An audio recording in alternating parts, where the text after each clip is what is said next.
హిందువుల పరమ పవిత్ర చార్ధామ్ యాత్రలో మోక్షానికి ప్రథమ ద్వారంగా విరాజిల్లే, అలాగే జూన్ 2 మంగళవారం నుంచే అత్యంత మహిమాన్విత పుష్కరాలు ప్రారంభమైన పవిత్ర యమునోత్రి క్షేత్ర విశేషాలు వింటే మీ గుండెల్లో భక్తిభావం ఉప్పొంగడం ఖాయం. సముద్ర మట్టానికి ఏకంగా 3293 మీటర్ల ఎత్తులో హిమాలయాల గర్వాల్ ప్రాంతంలో వెలిసిన ఈ ధామ్ సూర్య భగవానుని కుమార్తె యమధర్మరాజు సోదరి అయిన యమునాదేవి ఉద్భవించిన పరమ పుణ్యస్థలం. ఎముకలు గడ్డకట్టే హిమాలయాల చలిలో కూడా ఇక్కడి సూర్యకుండంలో నీరు సెగలు కక్కుతూ మరుగుతూ ఉంటుంది.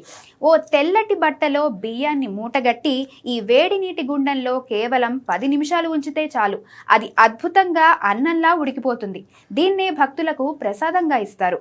భాగవతం ప్రకారం కృష్ణుడు కాళీయమర్దనం చేయడం, సతీ వియోగంతో శివుడు ఇక్కడి నీటిలో దిగడం వలన నీరు నల్లగా మారాయని పురాణాలు చెప్తున్నాయి.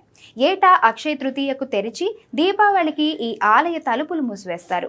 ఇక్కడ వింత ఏంటంటే 6 నెలల పాటు గుడి మూసి ఉన్నా లోపల వెలిగించిన దీపం ఆరిపోదు. అమ్మవారి పూలు కూడా అస్సలు వాడిపోవు.